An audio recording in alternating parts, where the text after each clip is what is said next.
On September 5, 2023, a decision that will shock the entire world was made. A mother boarded a plane to Maui and left her toddler behind all alone. For 6 days, Savannah Whitaker and the world moved on. Drinks were poured, music blasted, luxury dripped from every moment, laughter echoed over the ocean. But somewhere far away, behind that locked door, something was happening.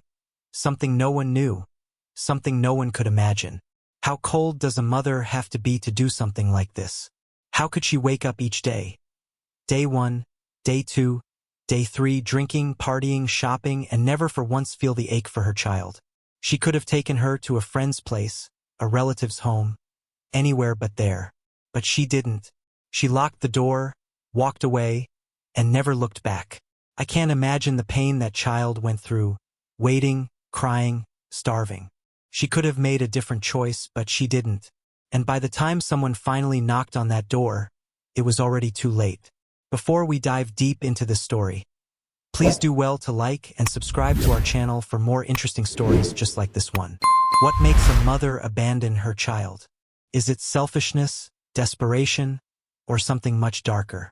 Before the trip, before the partying, before she walked out and left her child alone, let's go back to how it all started. Her name was Savannah Whitaker, a 33-year-old woman who craved the fast life, the attention, the excitement, the luxury. Born and raised in Dallas, her childhood was anything but stable. Her mother, a woman battling her own demons, was in and out of prison. By the time Savannah was 6, she was shuffled into the foster system. Different homes, different faces, no real family, no real love. She learned early that attention was currency.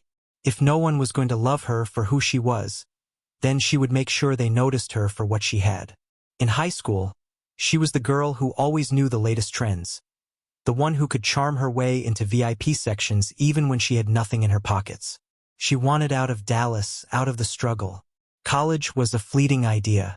She enrolled, but the classes, the structure, it all felt like a waste of time. There were easier ways to make it, faster ways. She dropped out. Failed relationships followed. Men who promised her the world but never delivered. She wanted more, but work, stability, that wasn't the life she envisioned. She was obsessed with social media, the women on Instagram draped in designer clothes, traveling the world, shopping, popping bottles in the club. None of them looked like they worked a real job, and if they could do it, why couldn't she? Savannah wanted to be an influencer, the type of woman who didn't chase money. Money chased her. She convinced herself that she was meant for more. Not the mundane, not the routine of waking up, working, and struggling. That wasn't her story. But then something happened, something she never planned for. She got pregnant. The father? A man she had no intention of being tied to for life, a quick fling, an impulsive decision, and now the kind of consequence she never wanted to face. She thought about her options. She could have ended it, but a part of her thought, maybe this is my chance. Maybe I'll finally have someone who loves me unconditionally. That feeling didn't last. When her daughter Lily was born, reality hit her harder than she expected. The sleepless nights, the crying, the responsibility, motherhood wasn't glamorous. It wasn't like what the influencers made it look like. It wasn't photo shoots and cute matching outfits. It was exhaustion, sacrifice, a weight she never wanted to carry. She loved her daughter, but she resented her too because the life she had envisioned, the luxury, the attention, the endless nights of fun, felt further and further away. Savannah never said it out loud, but in her heart she knew the truth. She saw Lily as a burden, a child who tied her down, who kept her from the life she truly wanted. She told herself, I can't be trapped like my mom was. I need to live before life passes me by. And while Lily clung to her, loved her, looked up at her with innocent eyes every time she rocked her baby to sleep, every time she changed a diaper, every time she stayed up while her friends were out living the life she once had, she felt trapped. The influencers she followed on Instagram didn't have this problem. The women who flaunted their trips, their designer bags, their carefree lifestyles, none of them had a child pulling at their leg, keeping them from the fun. She started thinking of ways to escape. At first, it was just small moments, a night out while her neighbor babysat, a weekend trip while her mother's old friend watched Lily. But it wasn't enough. She wanted to be free. Savannah was already looking for a way out. What makes a man powerful? Is it money, status, or the ability to make people believe he is untouchable? For Mason Carter, power wasn't just about wealth, it was about perception.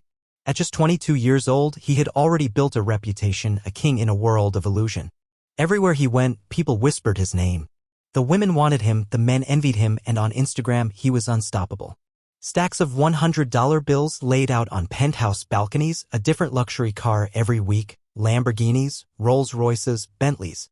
Exclusive clubs, bottle service, expensive watches, always surrounded by women, always the life of the party. His motto was simple: if you ain't living fast, you ain't living. But what most people didn't know was that everything he had was stolen. The making of a scammer. Mason was born in Los Angeles, but Los Angeles was never home.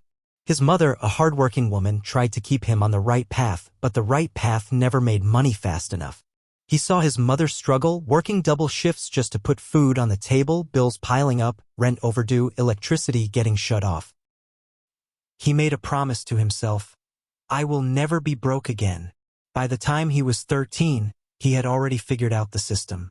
At first, it was small things: stealing credit card numbers, selling fake sneakers, flipping stolen electronics. But Mason wasn't like the other kids. He was smarter. He learned how money really worked, and by the time he turned 17, he was deep into credit fraud and identity theft. A mastermind in the making. The Miami takeover. At 19, Mason left Los Angeles and moved to Miami. He wasn't looking for a fresh start, he was looking for opportunity. Miami was the perfect playground. A city built on wealth, excess, and secrets. A place where scammers thrived and no one asked questions. He found the right people, learned the tricks of the trade. He created fake businesses, took out fraudulent loans, stole identities, social security numbers, bank credentials. This wasn't petty crime anymore. This was organized fraud at the highest level. Mason wasn't just making thousands, he was making millions. And he lived like it. The best hotels, the finest jewelry, designer everything. To the world, he was a self-made boss. To law enforcement, a ghost. But what he didn't know was that the FBI was already watching. They had been tracking his movements for months, following his money trails, waiting for the right moment to bring him down. But Mason, he was too busy living fast to see what was coming. The woman who wanted in. Savannah Whitaker had spent her whole life chasing luxury, and when she saw Mason Carter on her Instagram feed, she knew instantly. That's the life I want. She wasn't interested in love. She was interested in access. The way he lived, the way he spent money like it meant nothing. She studied his page. The women around him were beautiful, flawless, carefree. They didn't worry about bills, they didn't struggle. They just existed in a world of power, money, and indulgence. A world Savannah wanted to be part of. She didn't hesitate. She sent him a message, no small talk, no hesitation. You got a spot for me? Most women played the waiting game, not Savannah. She wanted in. And Mason? He liked women who knew what they wanted. She was beautiful, confident, hungry. She fit the image, and to Mason, image was everything. What she didn't tell him. There was one thing Savannah left out, one detail she never mentioned. She had a child, a little girl who depended on her. But in Savannah's mind, Lily didn't fit into this world. Lily was the past. Mason was the future. She wasn't about to risk losing her chance over something as inconvenient as a baby. So she never told him. She pretended she was just like the other women in his life. Free, available, without baggage. And when Mason invited her to Maui, she didn't hesitate. She booked her ticket, packed her bags, and without a second thought, she left her child behind. September 5, 2023. A notification lit up Savannah's phone. Mason Carter. The man she had been watching for weeks, the one who lived the life she wanted. Come to Maui with me. She didn't hesitate, didn't ask how long, didn't ask why, didn't ask what the occasion was. The only thing that mattered was that he asked. Her fingers moved fast. When his reply was instant, tomorrow. She didn't need time to think, didn't need to make excuses. She was going. Excitement rushed through her. Maui. First-class flights, private yachts, designer shopping, the kind of trip she had only seen in influencer vlogs. She imagined herself walking along the beach in a designer swimsuit, posing for pictures, drinking champagne under the sun. It was the life she had always wanted. and now it was hers. She spent the night picking outfits, scrolling through Instagram for inspiration. Which bikini would get the most likes? Which dress would make her look expensive? She took out her best heels, her favorite wig, her expensive perfume. She lined up makeup she barely used. Every detail had to be perfect. Not once did she stop to think about her daughter. For a brief moment, the thought crossed her mind. What about Lily? But the thought was fleeting, more of an inconvenience than a concern. She sat at the edge of her bed, staring at her suitcase, weighing her options. She could drop Lily off with a friend, but that meant explaining, answering questions, facing judgment. She could ask her mother's old friend, but that meant dealing with a lecture, being told she was irresponsible, being told she needed to grow up. She hated being questioned. She didn't want to be reminded of reality. So she convinced herself, I'll just leave some food. She'll be fine. She walked into the kitchen, grabbed a bottle, and filled it with milk. She placed it near Lily's crib. That was enough. A 2-year-old didn't eat much, right? She wiped her hands on her dress and walked out. Problem solved. September 5th, 2023. 6 a.m. The sun had barely risen. The world outside was quiet. Savannah stood by the door, her suitcase beside her. The Uber would be here soon. Behind her, in the dim light of the apartment, Lily was awake. She wasn't crying, wasn't fussing, just watching. Tiny fingers gripping the crib rail, wide brown eyes locked on her mother. She didn't understand what was happening, but she knew her mother was leaving. Savannah grabbed her purse, checked her lipstick in the mirror, made sure she looked good. She didn't say goodbye, didn't check to see if there was enough food, didn't even glance back. She stepped outside, pulled the door shut, and walked away. She never thought about how long 6 days really was. 2 years old, alone, couldn't cook, couldn't change her diaper, couldn't call for help. A child trapped in an apartment. No one knew she was there. No one would come. 6 days. No food. No water. No warmth. No comfort. Not every woman is meant to be a mother. Savannah stepped off the plane into a world she had only dreamed of. The warm Hawaiian breeze kissed her skin as she walked through the private terminal, where a black SUV waited. Mason Carter stood by the car, dressed in designer clothes, his chains glistening under the morning sun. The driver, dressed in a crisp suit, opened the door for them. She climbed in, feeling like she had finally made it. The ride to the hotel felt surreal. Towering palm trees lined the streets. The ocean stretched endlessly beside them. She was here, living the life. No responsibilities, no worries, no distractions. No Lily. They pulled up to the most expensive 5-star resort on the island. A private suite with floor-to-ceiling windows. A balcony overlooking the ocean. Champagne on ice waiting inside. Savannah spun around, taking it all in. This was it, the life she deserved. That night, the party started. VIP sections, flowing champagne, flashing lights, luxury all around her. Savannah posed for pictures, picked the best angles, used the best filters. Hashtag luxury life, hashtag blessed, hashtag vacation mode. She soaked in the attention, danced on the couches, let strangers pour drinks into her mouth. She had never felt more alive. September 6th, 2023. Day 2. The morning started with room service and expensive gifts. Mason tossed a stack of cash onto the bed. Go crazy, he said. And she did. High-end boutiques, designer bags, diamond jewelry. She picked out everything she ever wanted and never had to check a price tag. She walked out of the store carrying thousands of dollars in luxury, feeling like she belonged in this world. That night, another club, another VIP section, another round of endless drinks. She leaned into Mason, laughing as he whispered into her ear. This was her life now. Not once did she think about Lily. September 7th, 2023. Day 3. A yacht party, the kind she had only seen in music videos. A private dock, a massive white yacht, crystal clear water stretching for miles. She stepped onto the deck, champagne already in her hand, the sun setting behind her. Music blasted through the speakers. Mason sat back, laughing, surrounded by women. She danced, Let the music take her. Let the alcohol wash away any thought of reality, any thought of home. She hadn't checked her phone, hadn't sent a single message to check in. Lily was an afterthought. September 8th, 2023. Day 4. More shopping, more partying, more luxury. It all blurred together, different nights, same drinks, same people, same lifestyle. She was exhausted, but she didn't care. She was finally living. Mason spent more time on his phone. He disappeared into private conversations. The energy started shifting.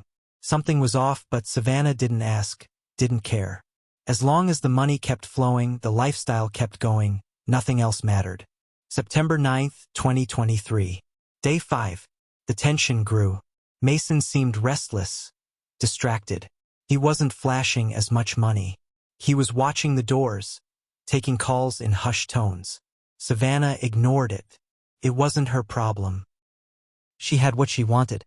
That night, she sat in their suite, scrolling through pictures of herself, choosing the best ones for Instagram.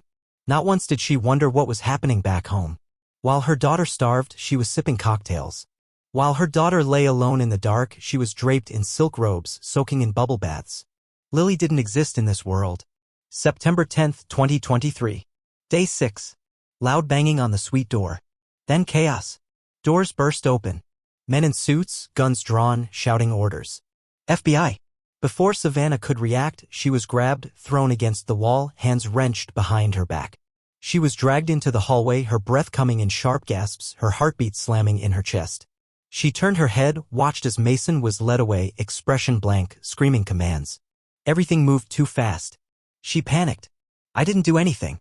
I'm not part of this. They didn't care. She was cuffed, pulled into the hallway. Mason lay on the floor, his face blank, as if he had been expecting this. Her heart pounded as she tried to make sense of what was happening. Then she thought of her phone. Then she thought of her life. Then she remembered Lily. A deep, sinking horror filled her stomach. I have a baby, she blurted, voice cracking. I have a baby. I need to go back to my baby. The detective closest to her froze. How old? Without thinking, she whispered, less than 3. The room went still. Where is she? Her lips trembled. At home. With who? He asked. Is she with her granny? Or anyone? Silence. Who is watching her? She couldn't answer. The detective's expression darkened. How long have you been gone? She swallowed hard, her voice cracked. 6 days. A long pause. A heavy silence. The detective blinked as if trying to process the impossible. Who has been feeding her? No response. Who has been changing her? No response. He took a deep breath, his eyes sharpened. He couldn't believe what he was hearing. Are you telling me that your child has been alone in that apartment for 6 days? Savannah's hands were shaking. She was still cuffed, still standing in the middle of the chaos, but none of it mattered anymore. For the first time, the weight of what she had done crashed into her. She hid food, she mumbled weakly. The detective clenched his jaw. What food? Her mind scrambled. What had she left? A bottle of milk? Some snacks? Was that enough? The detective turned, pulled out his phone, and made a call. The room around her faded. She barely heard the agents talking because at that moment she knew. She knew what they were going to find. And she knew it was already too late. September 10th, 2023. 6:30 a.m. The detective's call was urgent. Dallas PD, we have a 2-year-old child abandoned in an apartment. Mother's been gone for 6 days. Get there now. Across the country, officers raced through the quiet Dallas neighborhood, a modest apartment complex, a place where people minded their own business. But something had been off for days. A neighbor was already on the phone with 911. There's been crying coming from the apartment for days. I don't think anyone is home. The operator's voice was steady. Have you seen the mother? A pause. No. I haven't seen her in almost a week. Then another silence. I thought the crying stopped because someone came back. It was the same apartment. The officers arrived. They knocked. No answer. They called out. Silence. A decision was made. They forced entry. The stench hit them first. Stale air, rotting food, a mix of neglect and decay. They stepped inside. The living room was eerily still. Toys scattered. A sippy cup knocked over. A tiny pink shoe near the couch. Then they saw her. A small body curled up on the floor. Too still. A bottle beside her empty. A diaper unchanged for days. No movement. No sounds. An officer called out her name, but there was no response. Another officer crouched down, reaching for her wrist. He pressed his fingers gently against her skin. Then silence. No one spoke. No one moved because at that moment they knew. The neighbor gasped, hands over her mouth. "Oh my God! Oh my God!" One of the officers closed his eyes, exhaled sharply. This wasn't supposed to happen. A radio crackled. "We need paramedics now." But in their hearts they already knew. It was too late. September 10th, 2023. 9 a.m. Savannah sat in an interrogation room, hands cuffed, her face streaked with tears. "I didn't mean for this to happen. It wasn't supposed to be this way." A detective stared at her, his voice low. "You left a 2-year-old alone for 6 days. She shook her head violently. "She had food." The detective's hands clenched into fists. "A bottle of milk? That's what you left her with." She sobbed, denial, regret, realization. But it didn't matter anymore, because nothing could change what had already been done. Can you do this to your child? Can you think of leaving your 2-year-old child with anyone for days? They should comment below. September 15th, 2023. Trial begins. The courtroom was tense, every seat filled. Friends, mothers clutching their children, strangers who had followed every detail since the day Savannah was arrested. The cameras flashed, capturing the woman who had become one of the most hated figures in the community. She sat at the defense table, hands trembling, wearing a dull prison uniform. Nothing like the designer outfits she once flaunted. No expensive wigs, no perfectly done makeup. Just a woman stripped of everything but the weight of her actions. She stared straight ahead, eyes vacant, face drained of the arrogance she once carried. In front of her, a jury that had already formed an opinion before the trial even started. The prosecutor stood, walked to the center of the room, and faced the jury. His voice was calm, but there was no mercy in his words. This was not a case of a struggling mother making a mistake. This was not a tragic accident. This was a choice. He stepped toward the jury, his voice sharper now. Savannah Whitaker chose to pack her bags, chose to buy her ticket, chose to board that plane, chose to party while her child was locked inside an apartment with no food, no water, no one to care for her. She chose to drink champagne on yachts while her daughter starved. He picked up a folder, pulled out photographs, and laid them out for the jury to see. One by one, he exposed the evidence.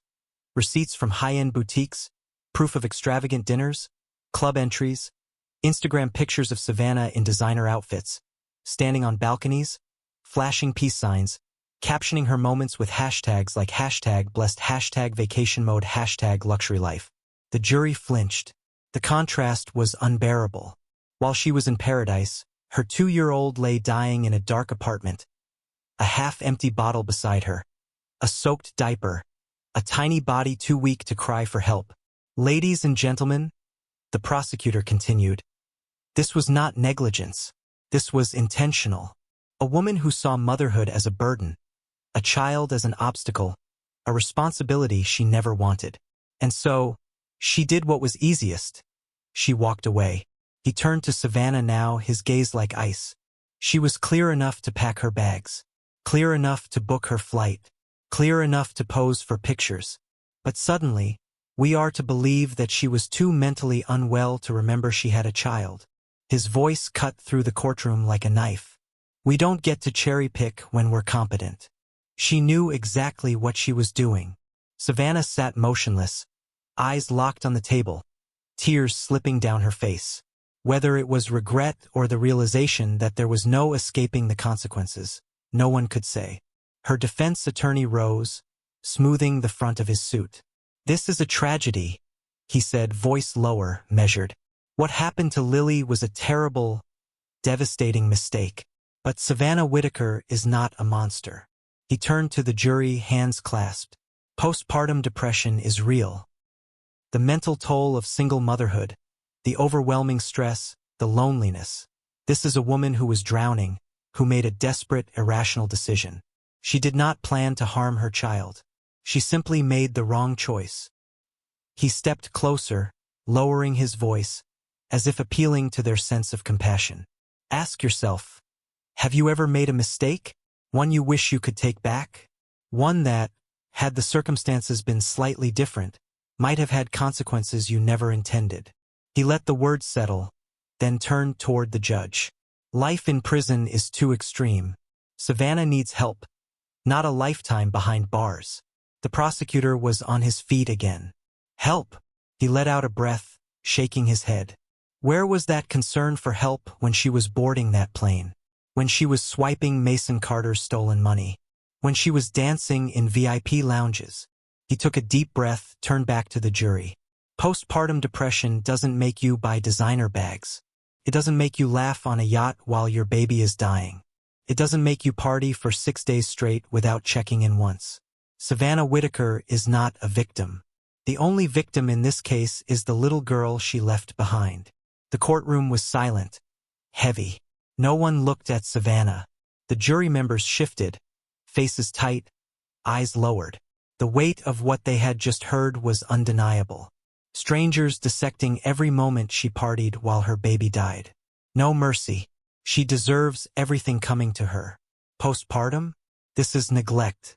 This is murder. The community had already made its decision. Now the law had to do the same. September 22, 2023. Sentencing day. The courtroom was silent as the judge entered. Savannah sat stiffly in her seat, hands cuffed, eyes swollen from sleepless nights. She hadn't spoken since the verdict was read. The jury had deliberated for only 2 hours before finding her guilty. The judge adjusted his glasses, his voice firm, final. Savannah Whitaker, for the abandonment and neglect leading to the death of your child, you are sentenced to life in prison without the possibility of parole. A sharp cry echoed through the courtroom. Savannah collapsed forward, sobbing, gasping for air. Her shoulders shook violently as reality crushed her. No more luxury, no more parties, no more running away, only 4 walls, only regret, only time. The judge turned to Mason Carter, who sat emotionless beside his attorney. Mason Carter, for your involvement in high-level fraud schemes, you are sentenced to 15 years in federal prison. Mason barely reacted, no breakdown, no words. He sat back, nodded once, as if he had already accepted his fate. The gavel slammed. It was over. As Savannah was led out of the courtroom, shackles around her wrists, the final question remained. Was justice served? Did she deserve life? Or was this simply the price of the choices she made? Who was Savannah Whitaker, really? Was she always heartless? Or was she just another woman trying to escape the life she was born into? She grew up without stability, moving between foster homes, longing for something more. She wanted luxury, attention, power, the kind of life where struggle didn't exist. But wanting to escape a painful past doesn't justify the choices she made. A mother's first duty is to protect her child, and she failed. She saw Lily as a burden, a weight holding her back. Instead of embracing motherhood, she ran from it. Instead of facing responsibility, she ignored it. And in doing so, she left her child to die alone. How many children suffer like Lily? How many are left in empty apartments while their mothers chase something else? How many are neglected, forgotten, discarded? The signs are always there. Neighbors hearing cries that go ignored, babies left in strollers for hours, little ones hungry, desperate for attention. But how often do we step in? How often do we assume someone else will take care of it? Savannah wasn't the first mother to abandon her child, and she won't be the last. But the question remains, did she ever think it would end this way? Did she ever imagine that the life she wanted so badly would lead her here? In the end, she got exactly what she wanted, an escape. But it wasn't in a luxury hotel. It wasn't on a yacht. It wasn't in the arms of a wealthy man. It was behind bars, alone, with nothing but time to think about what she had done. If the story made you think, if it made you feel something, don't just walk away. Stories like this happen more often than we realize. Innocent lives are lost because of neglect, selfishness, and the failure to act when something seems wrong. Now, I ask you, what do you think? Could you ever leave your child behind? Could you ever go 6 days without checking in? If you heard cries from a neighbor's apartment, would you call for help? Or would you assume everything was fine? Let me know in the comments section. Leave your thoughts in the comments below. Let's talk about it. And if you want more real stories that make you think, more cases that expose the truth about human nature, subscribe to our channel. Hit the notification bell so you never miss a story. Thank you very much for watching. We all here love and cherish you.